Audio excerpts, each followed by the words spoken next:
लेकिन उन वीडियो में आपको पूरी जानकारी नहीं मिली और आपके मन में कितने सवाल अधूरे होंगे, तो इस वीडियो में आपके उन्हीं सवालों को पूरा करने की कोशिश करें। इसलिए अगर आप पेपर कप बिजनेस अपने करियर की शुरुआत करना चाहते हैं या फिर अगर आप पेपर कप का बिजनेस शुरू करना चाहते हैं तो प्लीज वीडियो पे लास्ट तक बने रहिए। और अगर फिर भी कोई सवाल अधूरा रह जाता है तो आप कमेंट करके भी पूछ सकते हैं। दोस्तों, जैसा कि आप जानते हैं कि पेपर कप का ज्यादातर इस्तेमाल चाय, सूप और जूस की दुकानों पे, पार्टी और फंक्शन में, ice cream industry, restaurant, railways, hotels और भी दूसरे जगहों पे काफी मात्रा में किया जाता है और इस वजह से आपको पता चलता है कि मार्केट में इसकी डिमांड बनी हुई है। डिमांड चेक करने के बाद आपको जरूरत होती है एक सर्वे करने की और सर्वे से आपको ये पता चलता है कि आपके एरिया में किस तरह के पेपर कप की डिमांड सबसे ज्यादा है और मार्केट कंपटीशन कैसा है। पेपर कप का साइज 40 ml से 600 ml तक होता है और आपको पहले ये डिसाइड करना होगा कि किस तरह और किस साइज के कप की डिमांड आपके एरिया में सबसे ज्यादा। एग्जांपल के लिए जैसे आइसक्रीम इंडस्ट्री में ज्यादातर 40 ml से 300 ml तक कप ज्यादातर यूज होते हैं और अगर आपके एरिया में आइसक्रीम फैक्ट्री ज्यादा है तो आपको उनके रिक्वायरमेंट के हिसाब से पेपर कप तैयार करने होंगे। ठीक वैसे ही रेस्टोरेंट, होटल की रिक्वायरमेंट अलग होती है। सर्वे के बाद आपको आपके एरिया की रिक्वायरमेंट पता चल जाएगी और जब आप मशीन का ऑर्डर करेंगे तो आप अपनी जरूरत के हिसाब से मशीन सप्लायर से मशीन और मशीन का मोल्ड ऑर्डर कर सकते हैं। दोस्तों, अगर बात करें रॉ मटेरियल्स की तो पेपर कप के लिए पी कोटेड पेपर सीट की जरूरत होती है। ये अलग अलग जीएसएम में आते हैं और पेपर का प्राइस भी जीएसएम के हिसाब से कम और ज्यादा होता है और आपको अपने कस्टमर के ऑर्डर के हिसाब से पेपर सीट का स्टॉक अपने पास रखना होगा। अपने इंडिया में पेपर के बहुत सारे मैन्युफैक्चरर हैं जिसमें आईटीसी, खन्ना, सेंचुरी बड़े मैन्युफैक्चरर और इनके डिस्ट्रीब्यूटर आपको हर बड़े शहर में मिल जाएंगे। दोस्तों, पेपर कप के बिजनेस में पेपर कप के लिए दो तरह का पेपर लगता है। पहला जिससे कप तैयार होती है और दूसरा जो कप के बॉटम में लगता है और आपको ये दोनों तरह के पेपर एक ही सप्लायर के पास मिल जाएंगे। ब्लैंक के लिए जो पेपर लगता है उसका प्राइस 80 से 90 रुपीज पर केजी तक होता है और वही बॉटम का प्राइस 75 से 80 रुपीज पर केजी के हिसाब से होता है, जो लोकेशन और सप्लायर के हिसाब से कम और ज्यादा होता है। दोस्तों, अगर बात करें मैन्युफैक्चरिंग प्रोसेस की,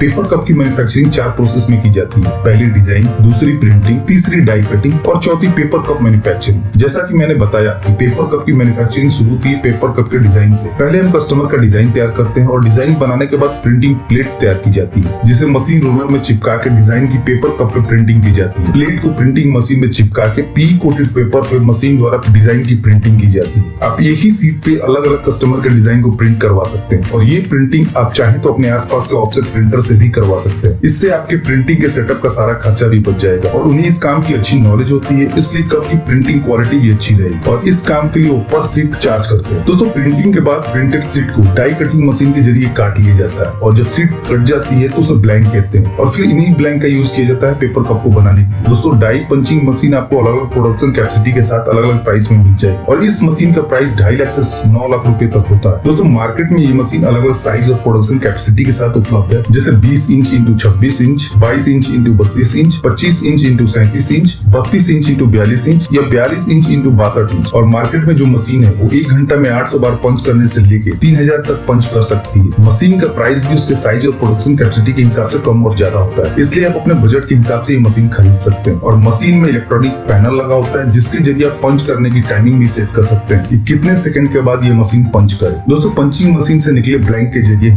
पेपर कप मशीन द्वारा पेपर कप की मैन्युफैक्चरिंग की जाती है। दोस्तों, अगर बात करें प्रोडक्शन कैपेसिटी की तो नॉर्मल एक पेपर कप की मशीन 1 घंटे में 2000 से 4000 कप प्रोडक्शन करती है, जो मशीन की प्रोडक्शन कैपेसिटी पर डिपेंड करता है। आप शुरुआत में एक मशीन से शुरू कर आगे और प्रोडक्शन को बढ़ाते हुए और भी मशीन खरीद सकते हैं। दोस्तों, पेपर कप मशीन से निकले तैयार पेपर कप को आप पैक कर मार्केट में सेल करने के लिए भेज सकते हैं। दोस्तों, पेपर कप बिजनेस के लिए 1 या 2 स्किल्ड ऑपरेटर और एक टेक्नीशियन की जरूरत होगी, क्योंकि स्किल्ड ऑपरेटर के जरिए आप प्रोडक्ट की क्वालिटी और वेस्टेज को कंट्रोल कर सकते हैं और अगर आपका स्किल्ड ऑपरेटर अच्छा होगा तो आपकी फिनिश प्रोडक्ट की क्वालिटी और भी अच्छी होगी। साथ ही साथ कप में लीकेज और दूसरी प्रॉब्लम भी नहीं, इसलिए आपके पास एक स्किल्ड ऑपरेटर होना जरूरी है। और वहीं टेक्नीशियन ये इंश्योर करेगा कि किसी वजह से आपकी मशीन बंद ना हो और आपका प्रोडक्शन रुके ना। यदि आपके पास स्किल्ड टेक्नीशियन है तो वो जल्दी आपका प्रॉब्लम सॉल्व कर देगा और आपका प्रोडक्शन स्मूथली रन करेगा और आपका प्रोडक्शन और प्रॉफिट मार्जिन मेंटेन रहेगा। दोस्तों, प्रोडक्शन के बाद आप पैकेजिंग के लिए प्लास्टिक पन्नी या कोरुगेटेड बॉक्स का यूज कर सकते हैं कप के पैकेजिंग के लिए और कोशिश करें कि प्लास्टिक पन्नी की थिकनेस कम, ताकि आप प्लास्टिक की पन्नी खरीदते वक्त अगर आप पर केजी ज्यादा पन्नी पा सकते हैं। और पन्नी में पैक करने के बाद आप बॉक्स के लिए लो थिकनेस की बॉक्स सिंगल प्लाई का यूज कर सकते हैं और इसका फायदा ये होगा कि बॉक्स आपको सस्ता मिले और आपकी पैकेजिंग कॉस्ट कम आएगी और ये एक इम्पोर्टेंट फैक्टर है, क्योंकि आपकी कॉस्ट जितनी कम आएगी आपका प्रॉफिट मार्जिन उतना बढ़ेगा। दोस्तों, पेपर कप बिजनेस में जितने भी छोटे छोटे खर्चों में पैसा बचाएंगे और आपका बिजनेस ग्रो होता जाए। चलिए दोस्तों, बात कर लेते हैं प्रॉफिट मार्जिन की। अगर आप 75 ml के कप तैयार करते हैं तो 1 kg मटेरियल में आप 6 से 7 कप तैयार कर सकते हैं और जिसकी कॉस्ट लगभग 97 रुपीज के आसपास आती है पेपर और बॉटम को मिला, जिसमें पेपर 70% और बॉटम 30% होता है और इस हिसाब से आपके 1 कप के प्रोडक्शन कॉस्ट 14 पैसे पैसे के आसपास आती है, जो थोड़ा कम और ज्यादा भी हो सकता है रॉ मटेरियल के प्राइस के हिसाब से या दूसरे फैक्टर से। और अदर एक्सपेंस जोड़ने के बाद जैसे इलेक्ट्रिसिटी, लेबर चार्ज, ट्रांसपोर्टेशन, पर कप की कॉस्ट 21 से 22 पैसे पर कप हो जाती है, और जिसे आप 5 से 10 पैसे पर कप के प्रॉफिट मार्जिन के साथ आगे बेच सकते हैं मार्केट कंपटीशन के हिसाब से। और अगर आप एक पेपर कप मशीन के जरिए पर घंटे 1500 कप भी तैयार करते हैं 75 ml के, तो आप 24 घंटे में 36,000 कप तैयार कर सकते हैं, और महीने में 26 दिन काम करके 9,36,000 कप तैयार कर सकते हैं, और उसी हिसाब से आप अपना प्रॉफिट मार्जिन भी कैलकुलेट कर सकते हैं। दोस्तों, आपको इस बिजनेस से जुड़ी कोई भी इंफॉर्मेशन चाहिए तो आप हमसे कमेंट करके भी पूछ सकते हैं। तो दोस्तों, इस वीडियो में इतना ही। उम्मीद करता हूँ कि आपको वीडियो जरूर पसंद आई होगी, तो प्लीज वीडियो को लाइक और शेयर करना ना भूलें, और चैनल को सब्सक्राइब कर लें ताकि नए नए बिजनेस आइडियाज पहुंचे सबसे पहले आपके पास।